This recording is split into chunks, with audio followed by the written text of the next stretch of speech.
வணக்கம் நண்பர்களே. இந்த டீலிமிட்டேஷன் அப்படின்றது பார்த்தோம்னா எம்பிக்களுக்கான தொகுதி மறுவரை. சோ எம்பிக்களுக்கான தொகுதி மறுவரை செய்யறாங்க அப்படின்னு சொல்லும்போது முதல்ல அந்த எம்பி அண்ட் எம்எல்ஏ இவங்களுக்கான பணிகள் என்ன, முக்கிய பணிகள் என்ன அப்படின்றத நம்ம தெளிவா பார்த்துக்கணும்.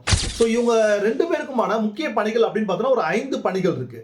அந்த 5ல ஒன்று எம்எல்ஏ அண்ட் எம்பி இவங்க ரெண்டு பேருமே வந்து சட்டமன்றத்திலும் பாராளுமன்றத்திலும் ஏற்றப்படக்கூடிய சட்டங்களுக்கு ஆதரவாவோ எதிராவோ வாக்களித்து அந்த சட்டம் நிறைவேற்றத்துக்கோ இல்லை அந்த சட்டத்தை மக்களுக்கு பாதிப்பு அப்படின்னு சொல்லி அது நிறைவேற்றப்படாமல் தடுப்பதற்கும் வாக்களிக்கும் உரிமை வந்து இவங்களுக்கு உண்டு. 2 எம்பிக்கள் தேசிய பட்ஜெட் மீதும் எம்எல்ஏக்கள் மாநில பட்ஜெட் மீதும் வாக்களிக்கும் உரிமையும் அதுக்கான விவாதங்கள் நடத்தக்கூடிய உரிமையும் அவங்களுக்கு உண்டு. 3வது அரசு நிர்வாகங்களையும் அதோட செயல்பாடுகளையும் முறைப்படுத்துறது ஆய்வு செய்வதும் அவர்களோட பணிகளில் ஒன்று. 4 நாட்டோட ஜனாதிபதி மற்றும் துணை ஜனாதிபதி இவங்களை தேர்ந்தெடுக்கிறதுக்கான வாக்களிக்கும் உரிமை எம்எல்ஏ மற்றும் எம்பிக்களுக்கு உண்டு.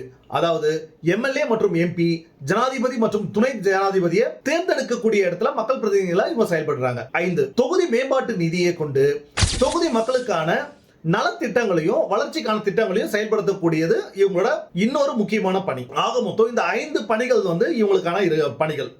இந்த பணிகளை செய்யறதுக்காகத்தான் ஒவ்வொரு தொகுதியிலும் குறிப்பிட்ட எண்ணிக்கையிலான மக்களின் அடிப்படையில் அந்த எல்லைகளை வரையறுக்கிறாங்க. நன்றி நண்பர்களே.